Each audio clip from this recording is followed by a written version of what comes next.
Okay. Hello, everyone.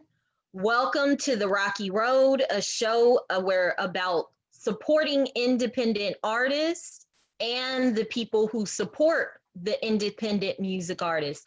I'm your host of the Rocky Road, Rocky Rocket. I have with me today Camillo. What's Hello, up, hello. bro? How you doing? How you doing? Good to see you. Thank you for bringing me on. Always like talking to you. Yes. Well, why don't you introduce yourself? I know what you are to me, but of course, why don't you introduce yourself and tell everyone a little bit about what you do? Yeah, so I'm Camilo Smith. You might see me as Camilo Hannibal Smith. I'm a journalist. I'm primarily a print journalist, but I've delved into video and filmmaking in the last 2 years or so, and I'm working on this project where I'm trying to tell the story of the Latino rapper in Houston, and really, looking at Latino hip hop in the South, but focusing on Houston because that's my home base, and and yeah, and just hearing different stories, and it's evolved. My story that I'm trying to tell has evolved in the last few years, and so I'm really trying to tell the story of these three people who are involved in the Houston rap scene, um, from a Latino lens. And so that's basically I am: journalist, filmmaker. um, Used to write for the Houston Press, and used to write for the Houston Chronicle, and I'm a New Jersey native originally, but happy to be living out here in Houston. So, why don't you tell me a little bit about what you found out about the independent Latino hip hop scene since you moved out here to Houston that made you want to create a project around it? Yeah, so you guys might have heard some names on the independent scene, like Doughman from Southeast, or like this guy Bo Buck, who's from the North Side. He's no longer independent, but these are guys I've been watching for a long time. The thing that made me want to do this project was that I saw documentaries that were out, other racial groups trying to get into hip hop and how they weren't getting respect. One, just to name one that I saw, this maybe like 3 years ago, is this by a friend of mine, and it's called Bad Rap, and it's about Asian hip hop. And the director, Salima, she used to work for Hip Hop DX, and she's black, Nigerian ancestry, and she made this movie about Asian hip hop, and it got on Netflix. And the thing that I liked about it was that it told about this unheard of group, and it also got an interview with this guy Jin. I don't know if you guys remember when Rough Riders was out, and they had like an Asian rapper named Jin. But it was like critical of like the whole thing, like why aren't they making it? And this guy who came out with a song about speaking Chinese that people weren't really feeling, and how did that experiment fail when this Asian guy was signed to like the hottest group at the time. Anyway, I might be sidetracking, but that when I saw that, I was like, wow. And then I saw this other documentary around that same time. You guys, might have heard of Ava DuVernay. She's the director of a lot of films. Documentary called The 13th, and she also did a bunch of big films. She did Selma, but her first movie that she made was a documentary about the Good Life Cafe, and this is a cafe that was in LA that produced like I don't know if you heard of Volume 10. He had that song, Pistol Grip Pump on my lap at all times. They had a lot of like kind of like crunchy granola type rappers, and then it had like a lot of um just spitters. And so the Good Life Cafe was just like a hip hop venue, and she was actually a rapper, which I only knew from watching that documentary. And so what I liked about it was like a very specific community in hip hop that she was talking about, and she used that to like kick off her filmmaking career. So even though I'm a journalist, like I've always kind of wanted to delve into filmmaking. I lived in LA for like 7 years. I used to work at the LA Times, and that whole time I was like, helping out on film sets. Like I was always trying to figure out like how can I get into the film biz. And it wasn't until like maybe a few years ago, no, not a few, like 10 years ago, I went back to journalism school. And by this time I was in journalism school, they were teaching people how to make mini documentaries. So I've made a few little tiny ones here and there. And I went to Venezuela. When I moved here in like 2014, and I worked at Houston Press. And I left the Houston Press to go to Venezuela for a little bit because I had a friend out there who was doing some videos, and he said, come make a documentary. And I made a documentary about a like a hip hop preacher who was preaching and doing hip hop for kids in the slums out there. And that's something you can check out on it's on Vimeo. And so that was kind of like how I got started. But I feel like I strayed away from your question. Your question is how did I get interested here? So anyway, I saw those two documentaries I mentioned earlier, and I was like, man, nobody's ever really done something about Latino hip hop. But I looked it up on, and I realized people have done stuff on Latino hip hop, and there was actually a video, a documentary made that included a lot about what was going on in Houston and like the early, the late '90s, early 2000s, and it featured South Park Mexican. It featured Pancho V from Salty Water Records, who's actually from Galveston, but they really made a name for themselves out here. And it featured Ike Man. Ike Man is the guy I'm featuring in my documentary. A whole bunch of other people. And I mean, this was way back, we're going 20 years ago. And I'm realizing there was a big explosion out here. Like right about the time SPM was coming out, Jam Down, which is credited as making little Kiki a star. Like Jam Down had signed this group called Aggravated, which was made up, was like a super group, which was made up of two different groups. One called Southeast Latin Sector, which was made up of Grim, this rapper named Grim, and this guy Fileto did the beats, and his cousin Balasso, they did the beats. And it was made up of this group called portions of it was Mixed Color Mafia, which was a group of black and brown dudes from Pasadena, and had this guy named Big C, which I don't know if you've heard. He's actually black, but he was super down with Mexicans in his hood. And so these two groups came together to form Aggravated, and Aggravated sold on Jam Down, and they would do shows, a little Kiki, and a lot of people don't know this stuff, and I mean, I wasn't around to see it, and it's really, I don't know who has videos of that out there, but if you do, hey, talk to me. But it's like there were Latino groups touring with Texas groups, and like the dawn of like the big wave of Houston that was coming out of that late '90s, early 2000s period. So basically, what I'm trying to do is I'm trying to tell a story. One person involved in my documentary is this guy Ike Man, and he was like the first Latino gangster rapper from Houston. And so I'm just telling the story where he is in life and the impact he made on the culture, because he also created his own label. He also helped create a label called Shut 'Em Down Records, and he was also part of Aggravated, and he was also part of like SPM, making moves with SPM when SPM had the Dope House records going, and he's still around today. And so if you saw, like, they talked about my project on the news for Hispanic Heritage Month, and he was one of the guys featured in that. And he's just a guy who I feel like deserves his flowers for everything he did for the culture, but he's a name that a lot of people might not even recognize unless you're a fan of this. And just so happens a lot of fans of this are, Mexican American people, young Latinos, not even young, but people my age, from Houston who remember this stuff. So it's just what I really want to do is just give a shout out to that, because that is part of what created Houston hip hop. There was an exchange of fans. I didn't even mention how South Park Coalition was part of creating that Southeast Latin Sector. That came out of South Park Coalition. So it's like all this stuff is connected, and I'm just trying to help tell that story through what I'm working on. That was a lot, but is that basically what you want to know? Yes, that is definitely what I want to know. So are you allowed to speak about the three individuals who you are following around? Or are you trying to keep that under wraps No, for the rise of?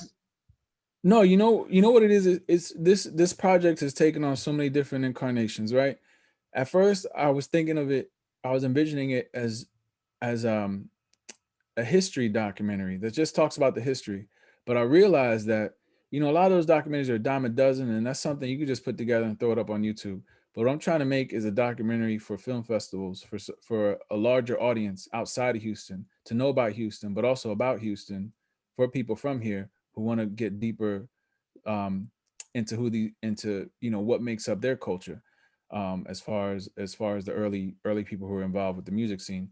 Um, so okay, so we got Ike Man. He represents, I guess, the quote unquote old school, the beginnings. And then we have Bo Bundy. Bo Bundy is a guy from the North Side who, in the last 2 months or so, he signed a major deal with an LA-based company, and he's part of this new wave of music that really relates to people who their root are very deeply rooted in Mexican culture, but who live here. And so, as you know, there different generations of people coming over from Mexico.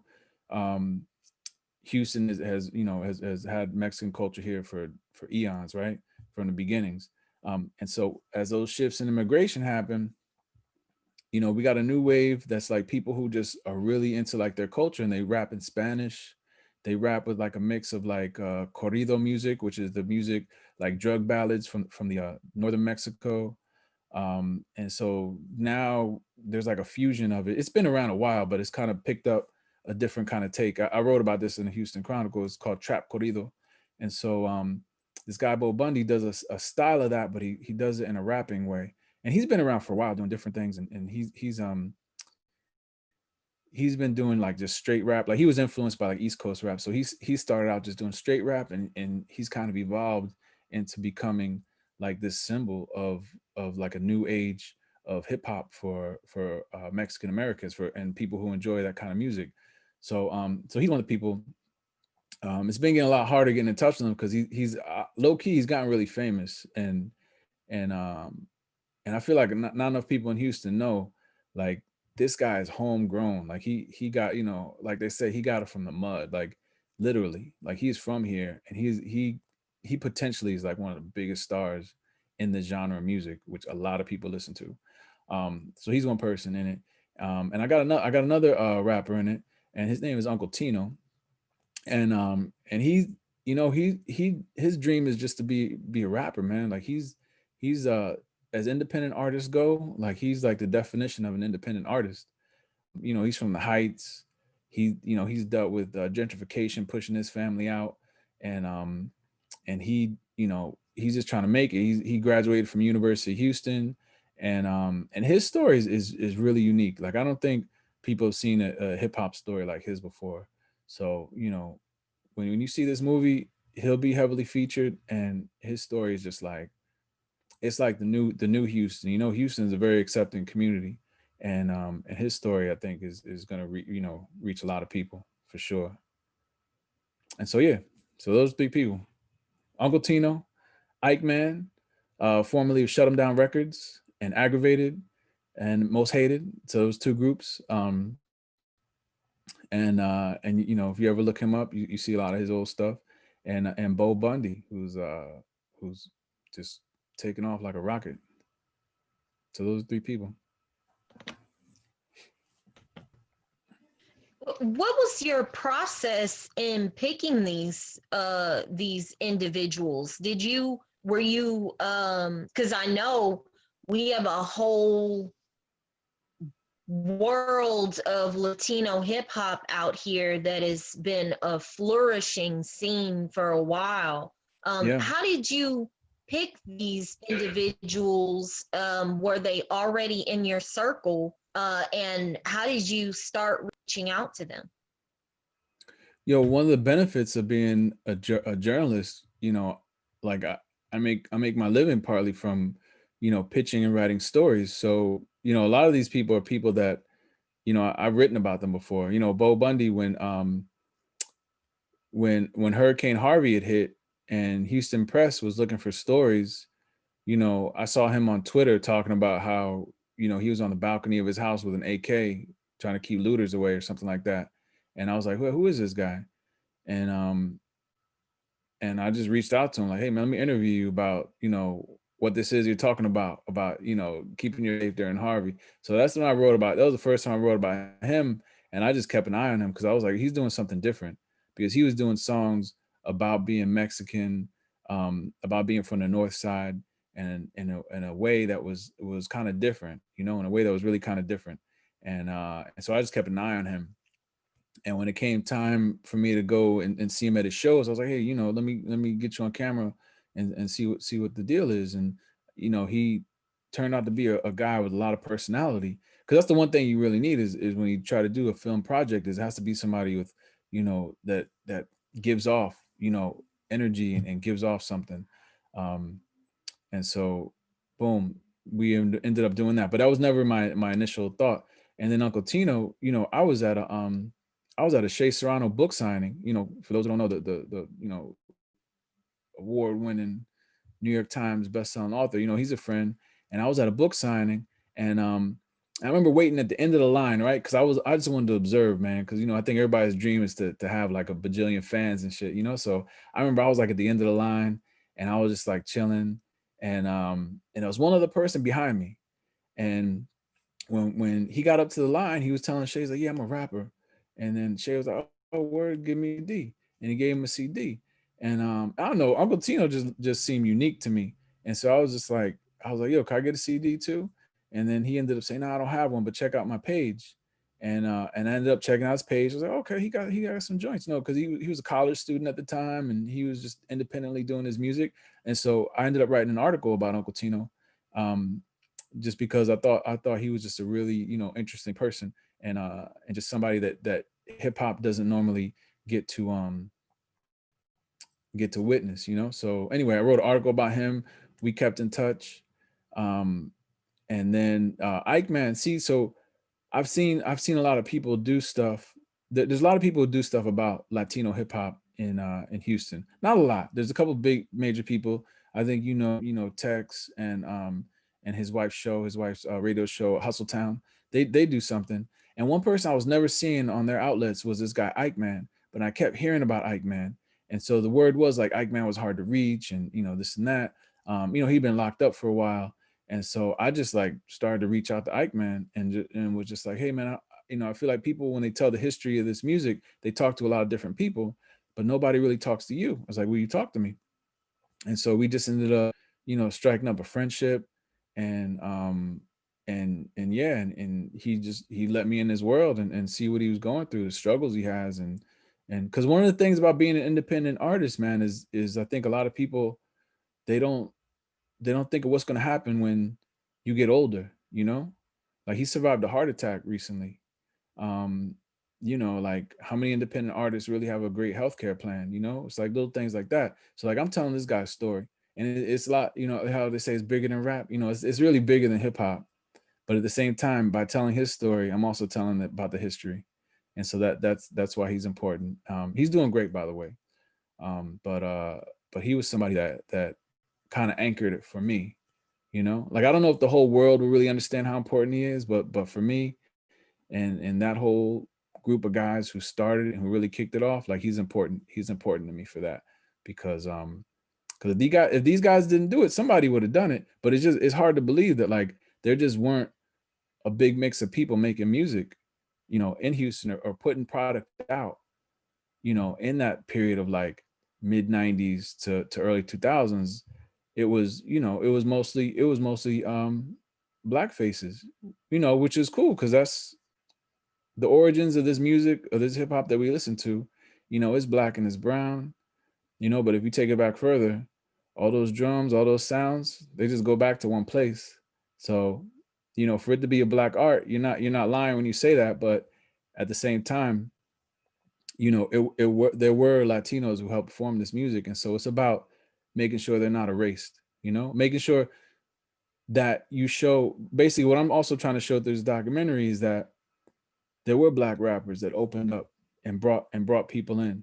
You know, the SPC, they opened their doors to Mexican rappers because dudes from the terrorists opened their doors to dudes who were living near them, you know, in like the South Park, Southeast. Anyway, I'm giving it all away now, but you get where I'm getting at. I'm trying to tell like a story, and there's a lot of it has to do with some of the geography and demographics of Houston, how that formed, and how this music came to be, you know, because it's really is music for everybody, right?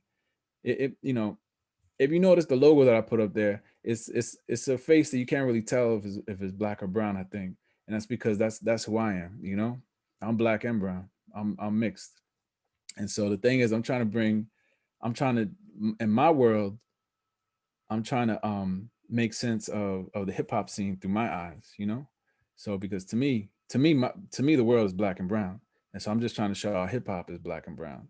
And I'm trying to show how it is in the South because I wasn't it's not something I grew up. Cause I think sometimes when you grow up with something, you might take it for granted, you know.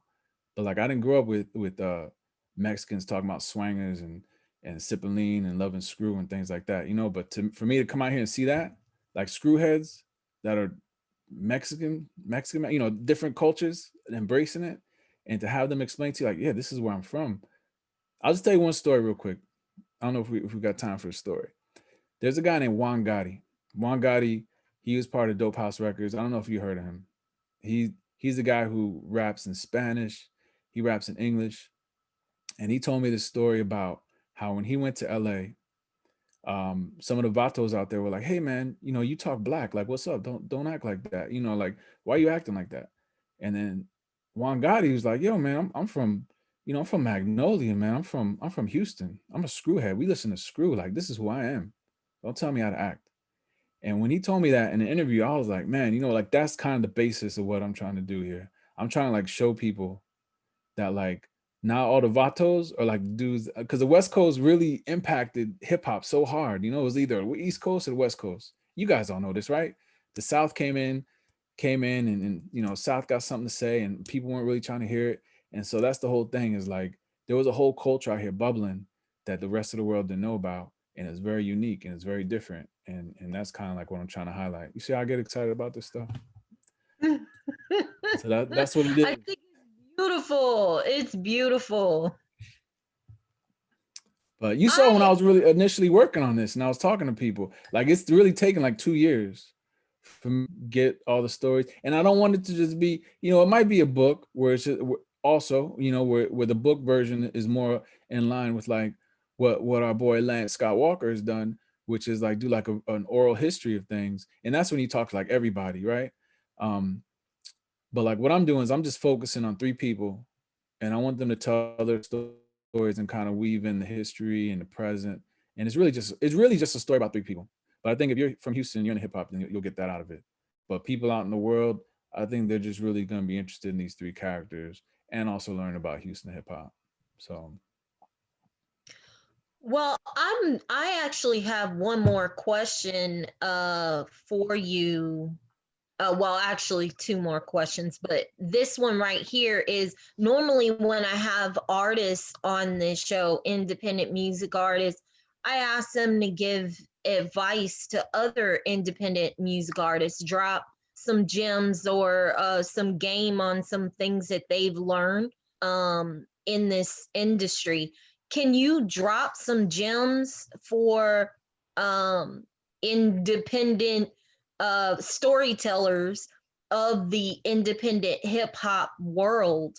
Um, I know that your project too isn't out as of yet, but at the same time, I feel like you've done a lot of groundwork, done a lot of writing, a lot of following independent music artists. So, what advice do you have for independent hip hop storytellers?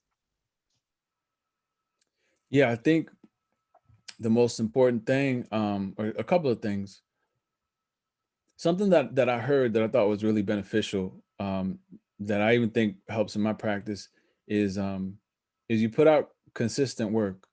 And at the same time, if you're an artist, you put out visuals with that work. I heard this someplace else, but I think it's very true.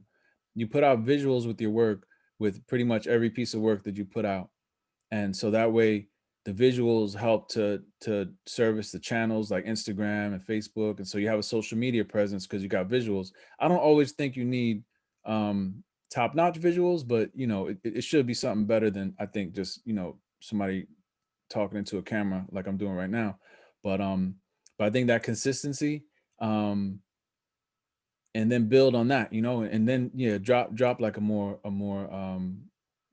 I guess better shot, better edited piece. But I think keeping visuals in mind, because I saw Bo Bundy, his rise had to do with he would do videos. He would do videos for his projects, and he invested in a lot of that, and I think that helped him. So yeah, visuals I think help you a lot. The other thing is, don't expect, because I created this, I get a lot of people sending me stuff that they don't seem to really understand the platform. Like, it's not like I'm trying to like put everybody on with the platform. I would like everybody to be a fan of it, but at the same time, I'm not just trying to like, interview everybody or put everybody out there. I am trying to create excitement around the genre, that's for sure. But kind of know, when you pitch people and send your music, kind of know, what their platform is, because I think you'll get more bang out of your buck, and not to just blindly just send stuff out. Although, I interviewed Maxo Cream one time who said he used to spam people on social media. So I don't know, maybe that works too. But the gym, I would say, to keep it serious here, like, know your audience when you're sending your stuff out. Know your audience, know the venues and the platforms that you're sending your stuff to, and that's as easy as just paying attention to the product that they're putting out, and maybe ask a question. Hey, is this the kind of stuff you put out? And then tell your story. Tell your story, and put it out there on any different platform that you can see. Put it out on social media. I ended up getting featured on the local news, which to me was a big deal. And it's only because I was putting out this Instagram account that I created around my project. Somebody saw it, ended up interviewing me about it, and he was a college student, and his teacher was the news reporter. And she called me up one day like, "Oh, hey, you're doing this thing?" And I was like, "Yeah." And I was like, "Oh, I just spoke to one of your students." She's like, "Oh, okay." And so I'm pretty sure that's how she found out about it, because a student did a story on what I was doing, because somehow what I was doing resonated with him. So yeah, just keep putting stuff out, keep doing work, and if people approach you, give them your time, do little interviews. You never know where that might end up, and yeah, I don't think I gave too many great gems. I just know what worked for me, and what is working for me, and that's just being out there. Like, I go to the shows. Some people some people write about what I write about or do what I do, but they don't really go out, see the people face to face. I mean, you can't really do all that now. I don't do as much of that now as I do in pandemic times. But like, I was going out to a lot of the shows, and I was, with my camera asking questions. So being out there, networking, that's big. That was like just a whole bunch of like word vomit, but I hope some of that was helpful. No, this was perfect. It was perfect. Thank you so much. And of Indeed. course, my last question for you is, how can Yes. people support, and how can they find your project, and what are you looking for right now? Wait, hold on. So how can okay? So people can find me. You know what? I got a website now, and it's just razarap razarap.com. So they can kind of find how to contact me through there. They can also learn more about the project there. Um, what was the other question? How can they find you? How can they support you? What are you looking for? Right. So I'll be doing probably in the next few weeks or so, maybe next couple months, because I'm not sure if Christmas is a good time to ask people for money. Maybe it is. I'll be doing a crowdfunding campaign, because the documentary that I want to put together, there's still like a lot of needs. I need to pay for editing. I need to pay for a lot of things to really make this a top-notch project, which is like I want people to see this and be like, wow, that's my city being represented on a major scale. So I'm really putting a lot into this. So I'll do a crowdfunding campaign, which means I'll be needing donations, big and small. And you can find me on Houston Raza Rap Project on Instagram. Like I said, razarap.com will take you to all my socials. And if you just want to reach out to me, um, You can reach out to me on Twitter. I'm on Twitter, Camillo Hannibal. I'm sorry, Camillo Smith, because my middle name is Hannibal. Camillo Smith on Twitter. And what I'm looking for is yeah. Oh, if anybody has any old VHS tapes, any old camcorder recordings of car show concerts, right? Because a lot of the Latino rap scene locally really popped off at car shows. And so if anybody has any of those that they can share, we can talk about licensing and things like that. I'm not trying to I'm not trying to just get stuff for free, but I would like to check that out and see what you got.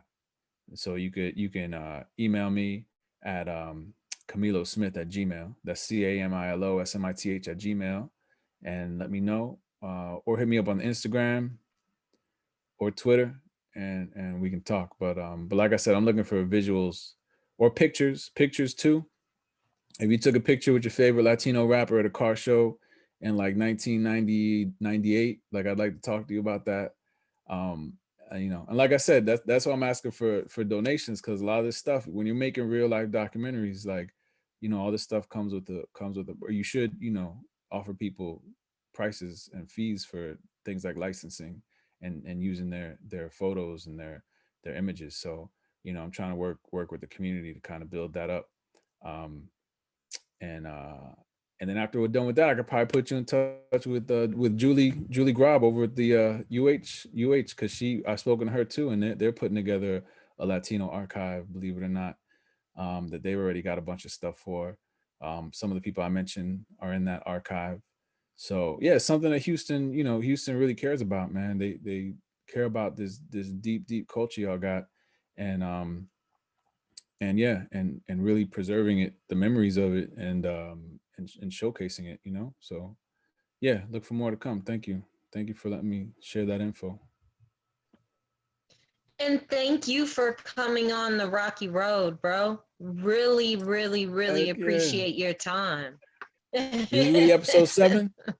I'm the lucky 7th. This is really episode 7. Oh my Yeah, God. This is really episode 7. I hope you keep going. I've enjoyed these. I hope you keep Yes, going. I will. I will. I have a strong community, Crowded Streaming. They are an independent music app, and they've been keeping me motivated, supporting me, and keeping me going. And with that said, I want to tell y'all, download Crowded Streaming.